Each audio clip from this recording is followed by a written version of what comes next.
Greetings and welcome to Pop Culture Beast's Halloween Horror Picks, the show where I recommend off-the-beaten-path horror movies for your Halloween movie night.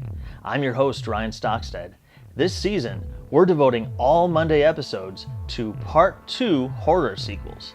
Today, we're going to talk about one of my favorite political horror movies, a cautionary tale of the Cold War that stands, in my estimation, as a worthy sequel to one of the best sci-fi horror movies of the early 60s.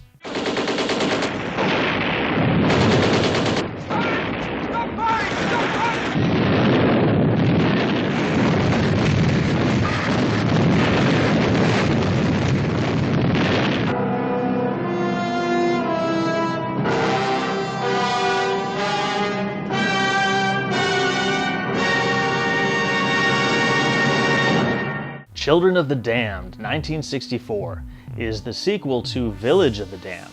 Village was based on John Wyndham's novel, The Midwich Cuckoos, and it tells the story of a small community that awakens from a mysterious mass blackout to discover that all of the women in the town are now inexplicably pregnant.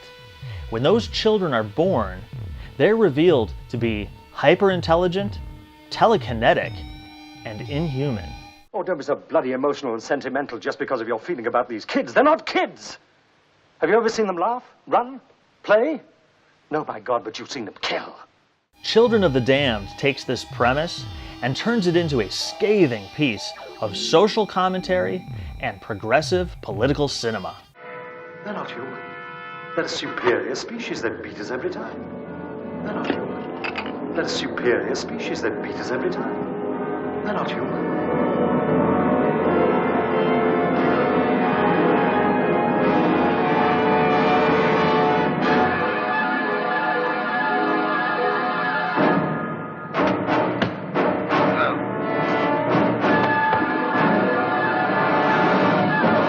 The movie stars Ian Hendry, Badel, Barbara Ferris, Clive Powell, and Alfred Burke. It was directed by Anton Leader, who had previously directed radio and television, including episodes of The Twilight Zone and Lost in Space.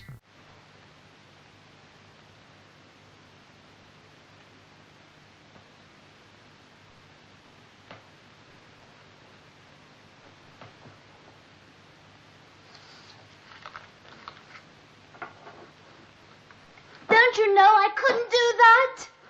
You're frightened. You're frightened! Yes. The story begins in London, where Tom, a psychiatrist, and David, a geneticist, are studying a young boy who exhibits advanced intelligence and problem-solving skills.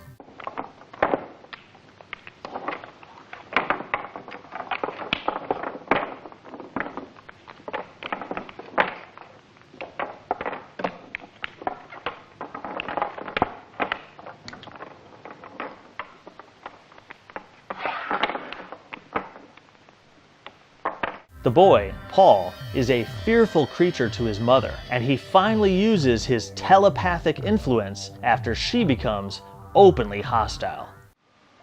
I hate you.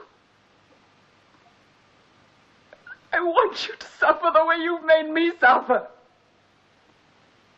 Should have crushed you to death the first moment I held you to my breast. They'll get you now, and I'll help. I'll do everything I can to help.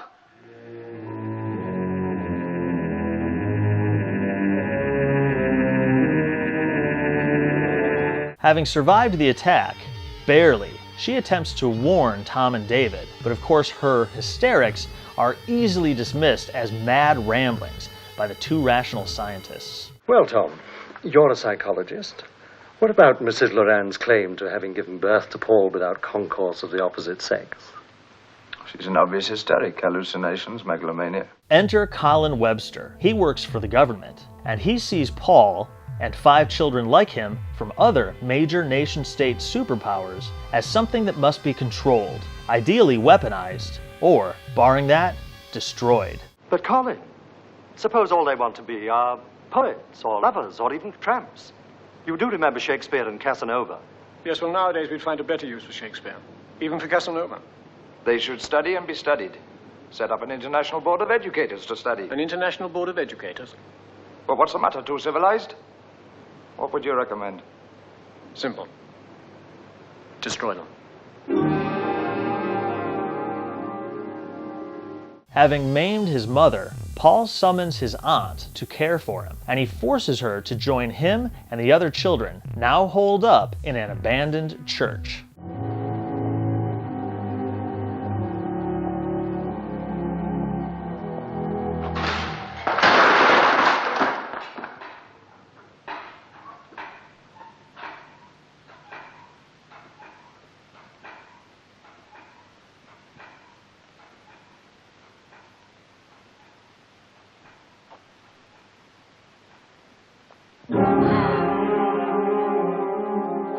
This panics the leaders of the children's respective home nations, and ambassadors are sent from various embassies to try and retrieve and separate the kids. Sensing the volatile nature of the situation, the two scientists attempt to intervene before things spiral out of control.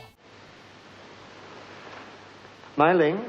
Dr. David Neville, Special Award, the Royal Society, 1961. Anything one of them sees, hears, or reads, they all know. Anything, anytime. Do you still want to take them to your embassies? But relations between the mysterious children and fearful governments degrade anyway, especially when it is discovered that the children are building some kind of machine which might be used as a weapon.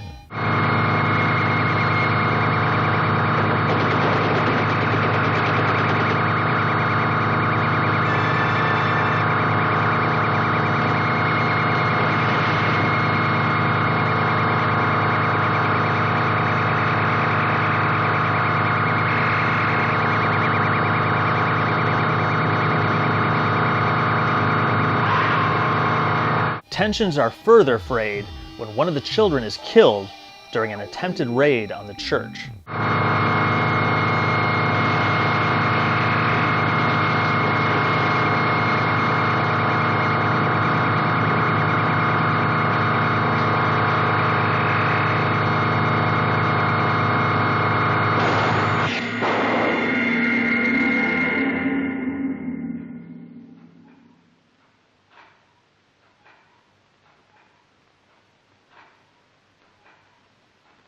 Children of the Damned is a smartly written political allegory that warns against nationalism and nuclear proliferation, while urging communication, diplomacy, and finding common ground, lest we destroy ourselves.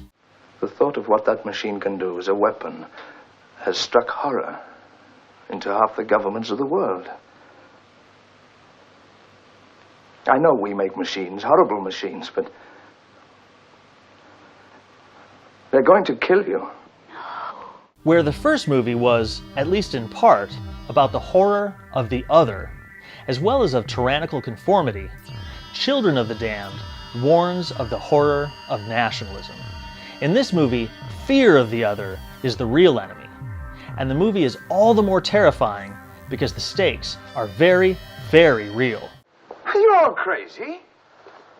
These children have never attacked anyone unless they were attacked first. Oh, Thomas, don't get so excited. A Welsh tirade isn't going to help anything. Well, have you any idea just how many children were killed in road accidents last year? What the hell's that got to do with killing 5 kids in cold blood? Kids? Oh, all right. So they're a different species. So what?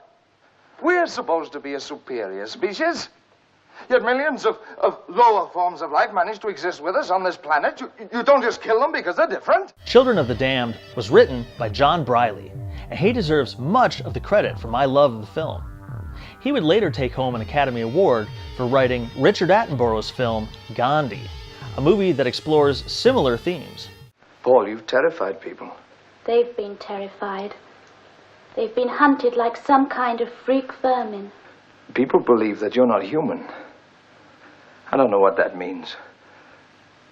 But you must learn not to kill. But they kill. I know we kill, but it's wrong. And you're different. If you're a fan of films like The Day the Earth Stood Still or 2016's Arrival, you'll love Children of the Damned. With the ascendancy of the alt-right and Donald Trump-style nationalism, this movie is just as relevant and topical now as it was during the 1960s Cold War. Why are we here? For the same reason you are here. You may choose your way. We have chosen ours.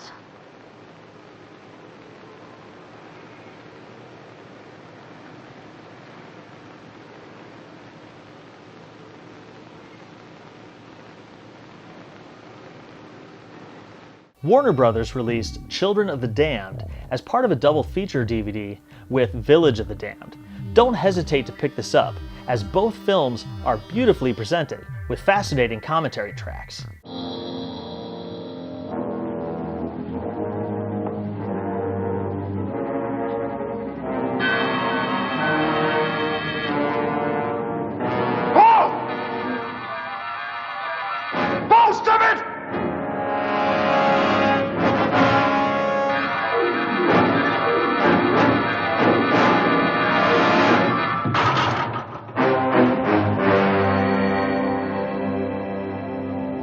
Thanks for watching Pop Culture Beasts Halloween Horror Picks.